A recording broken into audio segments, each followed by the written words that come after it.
मानव अधिकार की सार्वभौमिक घोषणा को संयुक्त राष्ट्र महासभा द्वारा किस वर्ष स्वीकार किया गया था? तो आप सभी का राइट आंसर हो जाएगा 10 दिसंबर 1948 को। ऑप्शन बी बिल्कुल ही सही जवाब होगा। अगला सवाल है, मानव अधिकार संरक्षण अधिनियम 1993 भारत में किस तिथि को लागू हुआ? तो आप सभी का राइट आंसर कमेंट करके बताइएगा क्या होगा राइट आंसर। तो आपका बिल्कुल राइट आंसर हो जाएगा ऑप्शन बी 28 सितंबर 1993। ठीक है, 28 सितंबर 1993 बिल्कुल सही जवाब हो जाएगा ऑप्शन बी। नेक्स्ट सवाल देखिएगा आप सभी, जो कि है राष्ट्रीय मानवाधिकार आयोग के अध्यक्ष एवं सदस्यों की नियुक्ति किसके द्वारा की जाती है? तो किसके द्वारा की जाती है? तो आप सभी बताएंगे भारत के राष्ट्रपति के द्वारा किया जाता है। अगला सवाल है आपका, अंतर्राष्ट्रीय मानवाधिकार दिवस प्रतिवर्ष किस तिथि को मनाया जाता है? तो अंतर्राष्ट्रीय मानवाधिकार दिवस जो है प्रतिवर्ष 10 दिसंबर को मनाया जाता है। ऑप्शन बी बिल्कुल सही जवाब होगा। अगला सवाल है, भारतीय संविधान का कौन सा अनुच्छेद प्राण एवं दैहिक स्वतंत्रता के अधिकार की गारंटी देता है? तो आप बताएंगे अनुच्छेद 21। कौन सा? अनुच्छेद 21 देता है। अगला है आपका, राज्य मानवाधिकार आयोग के अध्यक्ष की नियुक्ति राज्यपाल द्वारा एक समिति की सिफारिश पर की जाती है, जिसका अध्यक्ष कौन होता है?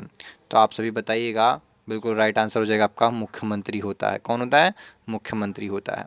अगला प्रश्न है आपका, मानव अधिकार संरक्षण अधिनियम 2019 के अनुसार, ठीक है, राष्ट्रीय मानवाधिकार आयोग के अध्यक्ष का कार्यकाल कितना होता है? तो आप सभी बताएंगे 3 वर्ष या 70 वर्ष की आयु तक, जो भी पहले पूरा हो। अगला सवाल है, बाल अधिकारों पर संयुक्त राष्ट्र सम्मेलन को भारत ने किस वर्ष अंगीकृत किया? तो आप सभी बताइएगा 1992 में। ठीक है। अगला सवाल है आपका, राष्ट्रीय मानवाधिकार आयोग किस मंत्रालय के अंतर्गत एक स्वायत्त निकाय के रूप में कार्य करता है? तो आप क्या बताइएगा? आप बताएंगे किसमें? तो बताएंगे गृह मंत्रालय। कौन है? गृह मंत्रालय। ठीक है। अगला बताइएगा आप सभी कि राष्ट्रीय मानवाधिकार आयोग के सदस्यों की नियुक्ति हेतु गठित सिफारिश समिति में निम्नलिखित में से कौन शामिल नहीं होता है? तो आप क्या बताएंगे? आप बताएंगे भारत का मुख्य न्यायाधीश जो है शामिल नहीं होता है। अगला सवाल है आपका, मानव अधिकार संरक्षण अधिनियम 1993 के तहत राज्य मानवाधिकार आयोग का गठन किस धारा के अंतर्गत किया जाता है? तो आप सभी क्या बताइएगा? धारा 21 के अंतर्गत। किसके अंतर्गत? आप बताएंगे धारा 21 के अंतर्गत। ऑप्शन बी आपका बिल्कुल ही सही जवाब होगा। अगला सवाल देखिएगा आप सभी, संविधान के किस भाग को भारत का मैग्ना कार्टा कहा जाता है, जो मानव अधिकारों का मुख्य आधार है? तो आप सभी बताइएगा भाग 3 को। ठीक है, किसको? भाग 3 को भारतीय संविधान का मैग्ना कार्टा कहा जाता है। अगला है आपका, डीके वसु बनाम पश्चिम बंगाल राज्य का ऐतिहासिक मामला किससे संबंधित है? तो आप बताएंगे गिरफ्तारी और हिरासत के दौरान अपनाई जाने वाली प्रक्रिया से संबंधित है। अगला सवाल देखिएगा साथियों, क्या होगा कि मानव अधिकार संरक्षण अधिनियम 1993 के तहत मानव अधिकार न्यायालय स्थापित करने की शक्ति किसे प्राप्त है? तो आप बताएंगे किसे प्राप्त है? राज्य सरकारों को, उच्च न्यायालय के मुख्य न्यायाधीश की सहमति से। यानी ऑप्शन बी बिल्कुल ही राइट आंसर होगा। नेक्स्ट क्वेश्चन आप सभी देखिएगा, किसी व्यक्ति को गिरफ्तार किए जाने पर उसे कितने घंटे के भीतर जो है निकटतम मजिस्ट्रेट के सामने पेश करना अनिवार्य है? तो आप सभी बताएंगे न्यूनतम 28 घंटे में। कितने? 28 घंटे में। नहीं साथियों, 28 नहीं होगा, वो तो मेडिकल कराने के लिए न्यूनतम 28 घंटे 48 घंटे के अंदर अंदर मेडिकल करवाना होता है। लेकिन जो क्या कहते हैं इसमें मजिस्ट्रेट के सामने पेश करना होता है, वह होता है आपका 24 घंटे यात्रा के समय को छोड़कर। यहाँ पे आपका ऑप्शन बी बिल्कुल ही राइट आंसर हो जाएगा। ठीक है, क्षमा चाहूँगा, थोड़ा मिस्टेक हो गया था, बट कोई बात नहीं। अगला है आपका, राष्ट्रीय मानवाधिकार आयोग के पास जांच करते समय किस किस न्यायालय की शक्तियां होती हैं? तो आप बताइए क्या होगा आपका राइट आंसर? तो आप बताएंगे कि राष्ट्रीय मानवाधिकार आयोग के पास जांच करते समय किस न्यायालय की शक्तियाँ होती हैं? तो आप बताइएगा किसकी? तो आपका बिल्कुल राइट आंसर हो जाएगा सिविल न्यायालय की। किसकी? सिविल कोर्ट की। ऑप्शन बी बिल्कुल ही सही जवाब होगा। अगला सवाल है आपका कि संविधान के किस अनुच्छेद के तहत बेगार और बलात् श्रम को निषिद्ध किया गया है? तो आप बताइएगा अनुच्छेद 23 के अनुसार। किसके अनुसार? अनुच्छेद 23। ऑप्शन ए आपका सही जवाब होगा। अगला है आपका मानव अधिकार संरक्षण अधिनियम के तहत गठित राष्ट्रीय मानवाधिकार आयोग किस अवधि से पुराने मामलों की जांच नहीं कर सकता है? तो आप बताएंगे 1 वर्ष। कितने? 1 वर्ष से अधिक। ठीक है। अगला सवाल देखिएगा, निम्नलिखित में से कौन सा अंतर्राष्ट्रीय अंग मानवाधिकारों के संरक्षण के लिए प्रत्यक्ष रूप से उत्तरदायी प्रमुख निकाय है या मुख्य निकाय है? तो आप क्या बताएंगे? आप बताएंगे संयुक्त राष्ट्र मानवाधिकार परिषद। ठीक है। ऑप्शन बी बिल्कुल ही सही जवाब होगा।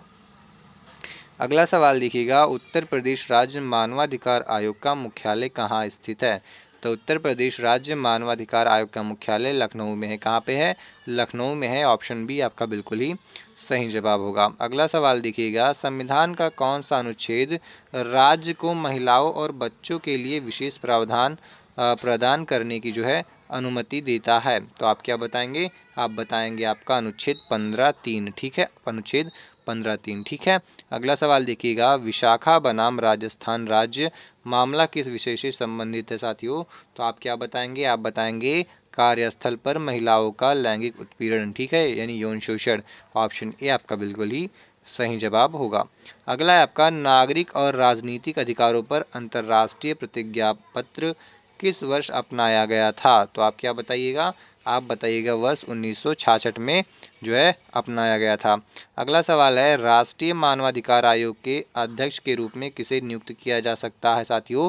तो राष्ट्रीय मानवाधिकार आयोग के अध्यक्ष के रूप में किसे नियुक्त किया जा सकता है? तो आप बताइएगा भारत का सेवानिवृत्त मुख्य न्यायाधीश या उच्चतम न्यायालय का सेवानिवृत्त न्यायाधीश।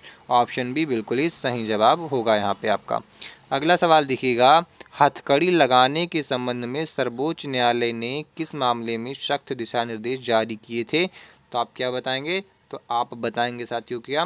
ऑप्शन बी आपका प्रेम शंकर शुक्ला बनाम दिल्ली प्रशासन के मामले में। ऑप्शन बी आपका बिल्कुल ही राइट आंसर होगा।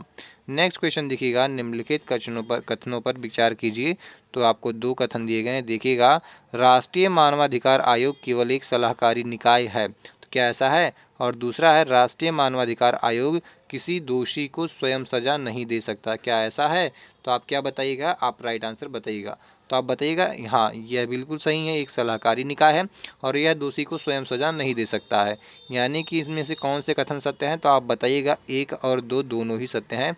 ठीक है। ऑप्शन सी आपका बिल्कुल ही राइट आंसर होगा। चलिए नेक्स्ट क्वेश्चन देखिएगा आप सभी। और अगला सवाल होगा आपका कि मानवाधिकारों को किसी भी स्थिति में निलंबित नहीं किया जा सकता। यह आपका एक कथन है क्वेश्चन नंबर 27 का। और कारण क्या दिया गया है कि मानवाधिकार व्यक्ति के जन्म सिद्धि और प्राकृतिक अधिकार हैं। क्या ऐसा है? तो हाँ, बिल्कुल सही है। ये पहला जो कथन है उसका जो कारण दिया गया है वह बिल्कुल ही सत्य है। तो आप क्या बताएंगे? ऑप्शन ए लगाएंगे। ए और आर यानी कथन और कारण दोनों ही सही हैं और कारण जो है कथन की सही व्याख्या करता है। यानी ऑप्शन ए यहाँ पे राइट आंसर हो जाएगा। अगला सवाल आप सभी देखिएगा कि यदि किसी व्यक्ति को अवैध रूप से पुलिस हिरासत में रखा गया है तो उसकी रिहाई के लिए कौन सी रिट जारी की जाती है? तो आप सभी बताइएगा कौन सी रिट जारी की जाती है? तो आप बताएंगे बंदी प्रत्यक्षीकरण का जो है रिट जारी किया जाता है। ऑप्शन बी बिल्कुल ही राइट आंसर होगा। चलिए नेक्स्ट क्वेश्चन आप सभी देख ही लीजिएगा यहाँ पे कि कह रहा है कि सूची 1 को सूची 2 से सुमेलित कीजिए। तो आपको दिखाया गया है यहाँ पे निजता का अधिकार। तो यह निजता का अधिकार जो है वह किससे दिया गया है? तो आप क्या बताएंगे? तो निजता का अधिकार आपको किस में दिया गया है? तो अनुच्छेद 21 में दिया गया है। ठीक है। और शिक्षा का अधिकार आपको कहाँ गया है? तो शिक्षा का अधिकार आपका अनुच्छेद 21A में दिया गया है। ठीक है। उसके बाद में अस्पृश्यता का अंत जो है साथियों वो अनुच्छेद 17 में दिया गया है। और मानव व्यापार का निषेध जो है वो आपका अनुच्छेद 23 में दिया गया है। ठीक है। तो यहाँ तो आपको समझ आ गया होगा। यहाँ पे ऑप्शंस आपको दिखा दूँ। ऑप्शंस आपको ए बिल्कुल ही राइट आंसर हो जाएगा आई थिंक। हाँ, बी का पहला होगा, ए का दूसरा होगा, सी का चौथा होगा और डी का तीसरा होगा। ठीक है। ऑप्शन ए यहाँ पे बिल्कुल ही राइट आंसर होगा। चलिए नेक्स्ट क्वेश्चन आप सभी देखिएगा। निम्नलिखित में से कौन सा मानवाधिकारों के संबंध में सही सुमेलित नहीं है? तो क्या है सही सुमेलित नहीं है, तो आप क्या बताएंगे? ठीक है, तो चलिएगा इस क्वेश्चन का आप लोग राइट आंसर बताइएगा। तो आप क्या बताएंगे? ऑप्शन आपका बिल्कुल राइट आंसर हो जाएगा डी आपका बिल्कुल सही सम्मिलित नहीं है, यानी कि यह गलत है। मानव अधिकार संरक्षण अधिनियम कब पारित हुआ? तो क्या यह 1998 में हुआ? नहीं। यह कब हुआ था? यह हुआ था आपका 1993 में। कब? 1993 में हुआ था। ठीक है, तो यहाँ पे यह बिल्कुल रॉन्ग हो जाएगा। जबकि राष्ट्रीय महिला आयोग अधिनियम 1990 में आया था। बाल अधिकार संरक्षण आयोग अधिनियम यह सबसे बाद में 2005 में आया था। उसके बाद में दिव्यांगजन अधिकार अधिनियम यह साथियों आपका 2016 में आया था। ठीक है, तो यही यहाँ पे आपका राइट आंसर यही हो जाएगा यहाँ पे। अगला सवाल देखिएगा कि राज्य मानवाधिकार आयोग के अध्यक्ष या सदस्य को पद से हटाने की जो शक्ति है वह किसके पास होती है? तो पद से हटाने की जो शक्ति होती है साथियों ये हमारे भारत के राष्ट्रपति के पास होती है। ओनली वन, ऑप्शन बी बिल्कुल ही राइट आंसर होगा। अगला सवाल देखिएगा, हुस्न आरा खातून बनाम गृह सचिव बिहार राज्य का मामला निम्नलिखित में से किस अधिकार से संबंधित है?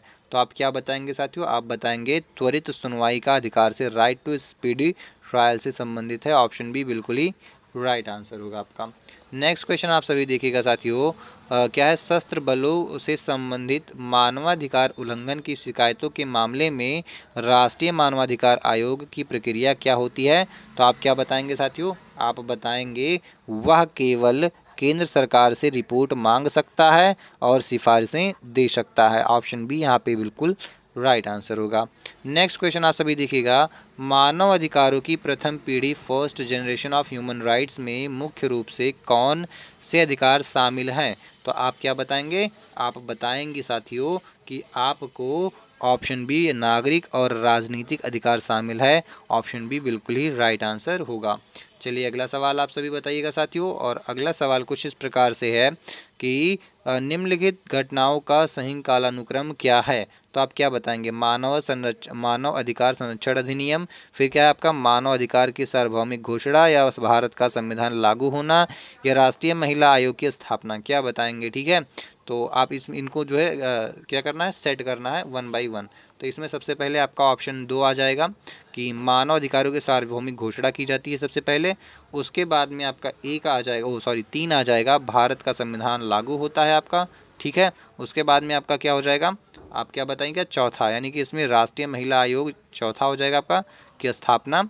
और फिर आपका बच जाएगा एक, जो कि है मानव अधिकार संरक्षण अधिनियम, ठीक है, पारित होना। तो यहाँ पे आपको ऐसा कौन सा ऑप्शन देखने को मिल रहा है? ऑप्शन ए देखने को मिल जाएगा। ऑप्शन ए आपका बिल्कुल ही राइट आंसर होगा। चलिए नेक्स्ट क्वेश्चन आप सभी बताइएगा साथियों। नेक्स्ट क्वेश्चन है आपका कि ध्यान दीजिएगा, भारतीय संविधान का कौन सा अनुच्छेद राज्य को यह निर्देश देता है कि वह कार्यपालिका को न्यायपालिका से पृथक करे? तो आप क्या बताइएगा? आप बताइएगा अनुच्छेद 50 देता है ऐसा हमें। ठीक है, चलिए अगला सवाल देखिएगा आप सभी, और अगला सवाल है आपका, राष्ट्रीय मानवाधिकार आयोग के पदेन सदस्यों में निम्नलिखित में से कौन शामिल नहीं है? तो आप क्या बताइएगा? आप बताइएगा कि आपका केंद्रीय अन्वेषण ब्यूरो जो है के निदेशक शामिल नहीं है। ऑप्शन डी बिल्कुल ही राइट आंसर होगा। नेक्स्ट क्वेश्चन देखिएगा, संविधान के किस अनुच्छेद के तहत न्यायालयों द्वारा कार्यपालिका हिरासत में यातना देने को मानवाधिकारों का हनन माना गया है? तो आप बताइएगा आर्टिकल 21 में ऐसा बताया गया है। अगला सवाल देखिएगा साथियों आप सभी, निशुल्क कानूनी सहायता का अधिकार संविधान के किस भाग या अनुच्छेद के अंतर्गत एक मौलिक या नीति निर्देशक अधिकार है? तो आप बताएंगे आर्टिकल 39 ए में। ऑप्शन ए आपका बिल्कुल ही राइट आंसर होगा। नेक्स्ट क्वेश्चन होगा साथियों आपका कि मानव अधिकार संरक्षण अधिनियम 1993 की कौन सी धारा मानव अधिकार आयोग के कार्यों और शक्तियों का वर्णन करती है? तो आप बताएंगे धारा जो है 12, यानी कि धारा 12। ऑप्शन बी आपका बिल्कुल ही राइट आंसर हो जाएगा, धारा 12। ठीक है, तो साथियों यह वीडियो यहीं पे समाप्त होती है। मिलते हैं नेक्स्ट वीडियो में, तब तक के लिए जय हिंद साथियों।